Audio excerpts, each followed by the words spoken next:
செலவுக்கு ஒரு 25 சி தாங்க போன் போட்ட வாசனிடம் கரார் காட்டிய எடப்பாடி. பாஜகவை கை காட்டிய அதிமுக. அதிமுக கூட்டணியில் 5 இடங்களை பெற்றுள்ள தமாக தலைவர் வாசன் எடப்பாடி பழனிசாமியிடம் தேர்தல் செலவு தொடர்பாக நீண்ட நேரம் போனில் பேசிய சங்கதிகள் தற்போது தெரியவந்துள்ளது. வாசன் வைத்த கோரிக்கையை எடப்பாடி பழனிசாமி நிராகரித்திருப்பதாக தமாக வட்டாரங்கள் தெரிவிக்கின்றன. அதிமுக கூட்டணியில் வாசனின் தமிழ் மாநில காங்கிரஸ் கட்சிக்கு ஒட்டன்சத்திரம், ஈரோடு மேற்கு, ராணிப்பேட்டை, கிள்ளியூர், கும்பகோணம் ஆகிய 5 தொகுதிகள் ஒதுக்கீடு செய்யப்பட்டன.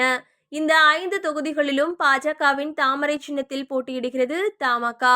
துவக்கத்தில் அதிமுகவின் இரட்டை இலை சின்னத்தில் போட்டியிட வாசனை வலியுறுத்தினார் எடப்பாடி. இதற்கு ஒப்புக்கொள்ளவும் செய்தார். அதே சமயம் இதனை அறிந்த பாஜக தலைமை வாசனிடம் பேச்சுவார்த்தை நடத்தி தாமரை சின்னத்தில் போட்டியிட சம்மதிக்க வைத்தது. இதற்கு எடப்பாடியிடமும் என்ஓசி பெற்றது பாஜக.